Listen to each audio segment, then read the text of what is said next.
Hi friends, പുതിയൊരു വീഡിയോയിലേക്ക് എല്ലാവർക്കും സ്വാഗതം. അങ്ങനെ മനു രേവതിക്കുട്ടിനെ വിളിച്ചിട്ട് അലീന അവിടെ എത്തിയിട്ടുണ്ടോന്നൊക്കെ അന്വേഷിക്കുന്നുണ്ട്. അപ്പോൾ അവിടെ എത്തിയിട്ടില്ല എന്ന് മനസ്സിലാവുമ്പോൾ നേരെ ബാലചന്ദ്രന്റെ ഫോണിലേക്ക് വിളിച്ചിരിക്കുകയാണ്.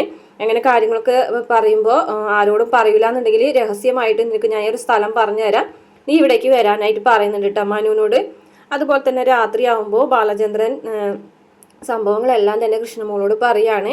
അങ്ങനെ ഞാനൊരു കഥ പറയാമെന്ന് പറഞ്ഞിട്ട് വൈജയന്തി കല്യാണത്തിന് മുമ്പ് ഗർഭിണിയായതും അതുപോലെ തന്നെ ആലീനനെ പ്രസവിച്ചതും അങ്ങനെയൊക്കെ പറഞ്ഞു കൊടുക്കാൻ കേട്ടോ. എല്ലാവരും കൂടിയിട്ട് ഓർഫനേജിൽ കൊണ്ട് തള്ളിയ ഒരു പെൺകുഞ്ഞാണ് വളർന്നു വലുതായി നമ്മുടെ വീട്ടിൽ വന്ന് നിൽക്കുന്ന അലീന എന്ന് പറയുകയാണേ.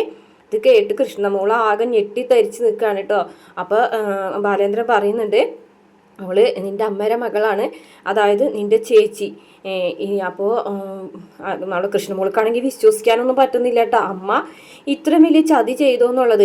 അപ്പോൾ ബാലേന്ദ്രൻ പറയുന്നുണ്ട്, മോളെ കള്ള് കുടിച്ചിട്ടല്ല അന്ന് അച്ഛൻ്റെ ഹൃദയം തകർന്നത്, ഇത്രയും വലിയൊരു ചതി അറിഞ്ഞിട്ടാണ് അച്ഛൻ്റെ ഹൃദയം തകർന്നത്. ഞാനൊരു മനുഷ്യനല്ലേ മോളെ എന്ന് പറഞ്ഞിട്ട് പൊട്ടി പൊട്ടി കരയാണ് ബാലേന്ദ്രൻ.